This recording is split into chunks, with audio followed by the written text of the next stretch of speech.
สวัสดีครับมิเก้ครับสวัสดีจ้าโอ้ยเนาะมิเก้คือฟันแม่นเรื่องตีบ่แตกเมื่อวานเนี่ยกะตีอัน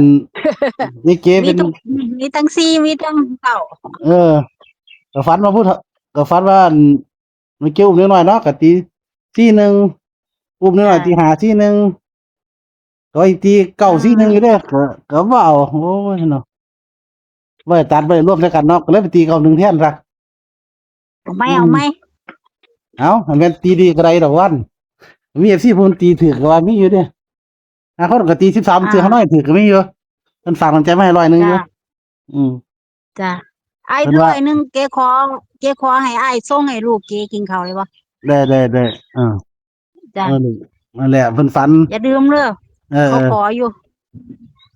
กันพอดีจ้านั่นล่ะเพิ่นว่าเพิ่นไปตีฮานอย13จ้าธรรมดาจ้าก็ตี13แหละวะแต่ว่าของว่ามันอันบ่มักนะก็เฮาก็เดาทางถึงอยู่เฮาตีเก้าสี่เนาะตีตีอันจ้ามีเก้าอยู่มีสี่อยู่นะไว้ร่วมใส่กันมีเอามื้อนี้เอาเอาไหมมารวมใส่กันเอาไหมมื้อนี้วางแผนจ้าดีๆตีใส่กันเด้อพี่น้องบ่เลยตีบ่ค่อยแตจ้ากกันเด้อก็ตีถึกจุดอยู่ทั้งตีบ่แตกจ้าต้องอาศัย FC ตีใส่กันจ้าเอาไปเก็บฟันมาได้ครับเมื่อจ้าคืนนี่ เก๋ฝันว่าเก๋ไปใส่ผู้ไปพ่อน้องบักใหญ่เลยน้องบักใหญ่ได้เดี๋ยวเบิ่งว่าน้องมันคือติ่งทั้งหนองได้ไหม เก็น้ำขยับจะได้ย่างเข้าไปน้ำขยับน้ำขยับทั้งหนองในน้ำติ่งวันนี้เก็ได้ย่างเข้าไปผงาเลยมีแตะงูเต็มหนองเลยอื้อเยอะเลยนั่นล่ะเยอะเลยเต็มหนองเลยไอ้บอกอืมกับไผบ่ได้บอกเขาพายฟังอยู่เดี๋ยวนี้นั่นนั่นล่ะนั่นนั่นล่ะเต็มหนองเยอะอยู่บัดนี้เจ๊ก็ได้ยืนเบิ่งพอยืนเบิ่งได้โดนจักหน้อยล่ะมีมีมีมีนาคว่ะนาคเห็นบ่ นานาคสินากำลังบวชคกันไหมผมขาวก้นหัวนี่บ่ก็ไม่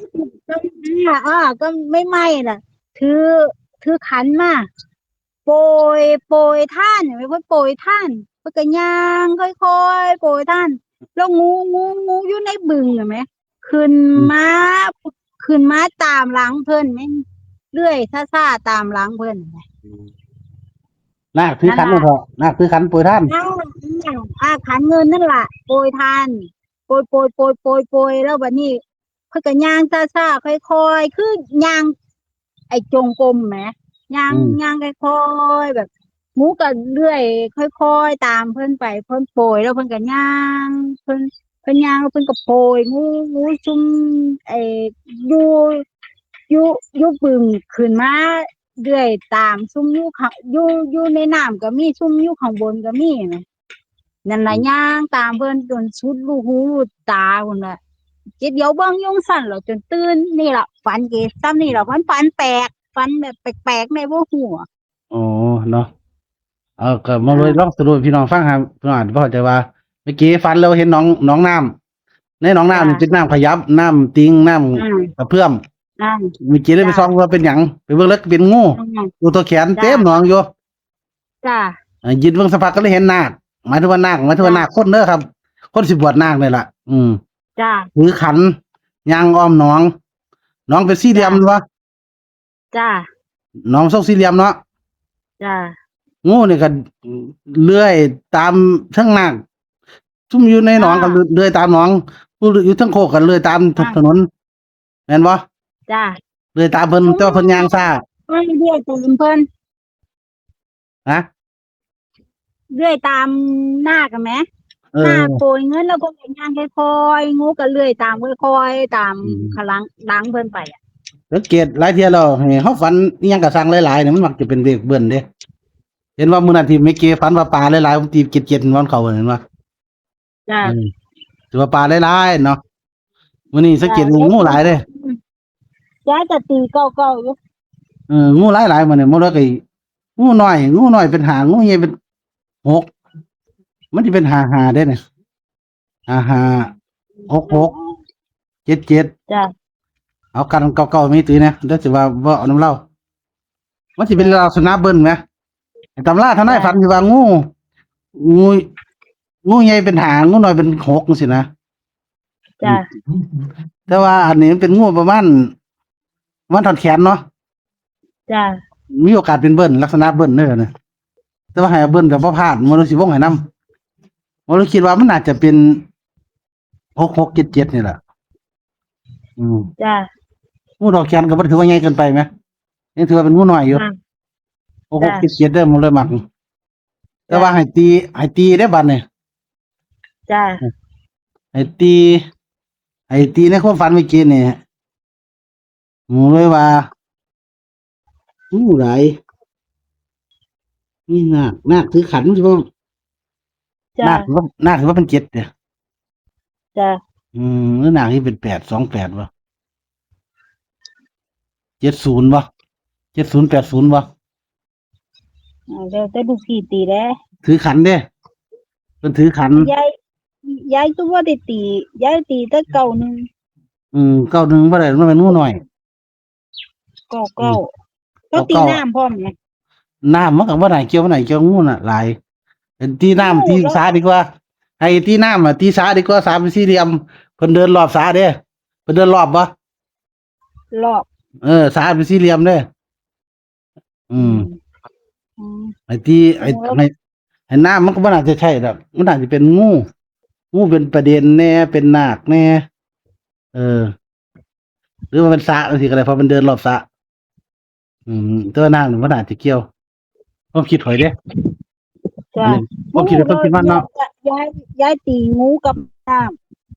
อืม ำแล้วว่านาคก็เป็นหนึ่งก็บอกว่านาคก็เป็นหนึ่ง งูเก่าที่เรา เราแล้วเก่าแล้วตีเก้าเจ๊เก้าแล้วก็กันไว้หกแล้วก็หนึ่งเท่านั้นตัวแล้วตีเก้าหนึ่ง เจ้เอาเด้อผมมาลองมีตีไปตีแม่นเด้อมื้อนี้โอ้ตีหยังก็ได้แบบนี้ แล้วตีบ่คือกันแต่บ่คือกันกับบ้าน เอาเลยก็ตีบ่แตกคืองั้นน่ะโอ้เบิดปัญญาเด้อพี่น้องตีง่ายๆเอาเลยตีเอาง่ายซะไปตีงูมัน7ซะไปหนองมัน4เพิ่นนาคเพิ่นถือขันก็ได้ตี70ตีนาคเป็น7ขันเป็น0ซะแต่ว่าก็ฟังมีตื้อเว้าที่ไม่เก็บว่า7 9ก็คืออยู่งามอยู่7 9 7 4 7 0แต่ว่าเลขเบิ้ลเนี่ยมารวยมัก6 7 7เนาะ